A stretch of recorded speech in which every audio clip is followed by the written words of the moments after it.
ព្រះនាងតើទូបង្គំធ្លាប់នាំគោចូលមកជីពីពេលណាសម្លៀកបំពាក់មន្ត្រីមួយកុំភ្លេចនេះពិតជាធ្វើឲ្យអ្នកអត់ទេរងទុកមិនតិចទេបើឯងមានសមត្ថភាពពិតមែនចូលយកព្រះរាជសាររបស់ព្រះករុណាមកបង្ហាញមកបើមិនដូច្នោះទេឲ្យតែយើងឃើញឯងម្ដងយើងនឹងវាយឯងម្ដងលើកមុនដែលឯងលុតជង្គង់ម្ដងគឺយើងបានយកឲ្យតម្លៃឯងខ្លះហើយនៅចង់ឲ្យយើងលុតជង្គង់ជាលើកទី2ទៀតឬតើនរណាឲ្យអំណាចឯងលោកពូជើព្រះនាងផ្ទុះកំហឹងខ្លាំងណាស់មិនងាយរងាប់ក្នុងពេលឆាប់ទេពួកយើងចេញទៅពួនសិនទៅកុំឲ្យត្រីក្នុងស្រះរងគ្រោះដោយសារភ្លើងឆេះក្បែរនោះ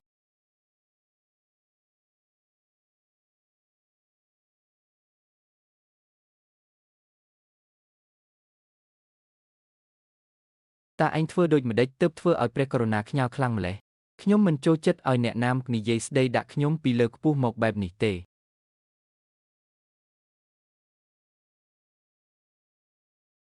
កុំភ្លេចពីឋានៈខ្លួនឯងឲ្យសោះនៅចំពោះមុខយើងឯងគ្រាន់តែជាប្រុសកំដរម្នាក់ប៉ុណ្ណោះ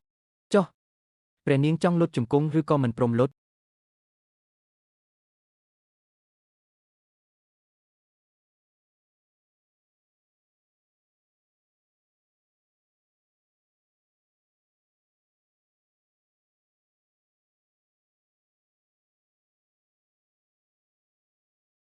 អញនៅមិនទាន់ប្រាប់យើងទេថាអញធ្វើឲ្យព្រះករុណាខ្ញាល់ដោយរបៀបណាខ្ញុំមិនបានធ្វើឲ្យទ្រង់អន់ចិត្តដោយផ្ទាល់ទេគឺមកពីទ្រង់ចិត្តចង្អៀតពេក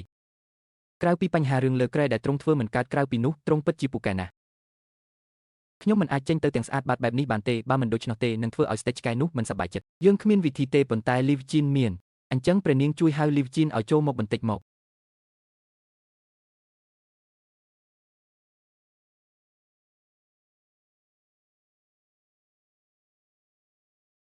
លោកពូខ្ញុំត្រូវការឲ្យមានរបួសលើខ្លួនប្រាណហើយនៅលើផ្ទៃមុខត្រូវតែច្បាស់ដើម្បីឲ្យគេមើលដឹងថាខ្ញុំត្រូវបានគេវាយតើលោកអាចធ្វើបានទេធ្វើតាមអ្វីដែលគេប្រាប់ទៅឬក៏ឲ្យយើងវាយឯងមួយផ្អែកតែម្ដងទៅអូយថ្មីនេះខ្ញុំញ៉ាំថ្នាំបំប៉នច្រើនពេកសមត្ថភាពស្ដាររបួសលឿនណាស់គ្មានសល់ស្នាមទេរាងកាយរបស់គេពិតជាមាំទាំខ្លាំងណាស់ចុះបើវិធីនេះមិនបានផុសទេមានតែប្រើថ្នាំពុលប៉ុណ្ណោះអញ្ចឹងយកថ្នាំពុលទាំងអស់របស់លោកមកទីនេះមកធ្វើតាមដែលគេប្រាប់ទៅថ្នាំពុលទាំងនេះមានតម្លៃថ្លៃណាស់ប្រើសន្សំសំចៃបន្តិចទៅប្រើសន្សំសំចៃបន្តិចទៅ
រៀបការហើយតែងតែត្រឡប់ទៅផ្ទះវិញដើម្បីស្នាក់នៅ2 3ថ្ងៃនៅក្នុងចំណោមរៀបពិតជាមានទំនៀមទម្លាប់បែបនេះមែនជាទូទៅគឺ3ថ្ងៃ5 1ថ្ងៃឬ9ថ្ងៃក្រោយរៀបការសៀវលីជឿយើងអនុញ្ញាតឲ្យអ្នកម្នាងយានទៅផ្ទះវិញចាំទុកថាត្រូវធានាសុវត្ថិភាពឲ្យអ្នកម្នាងឲ្យបានល្អព្រះករុណា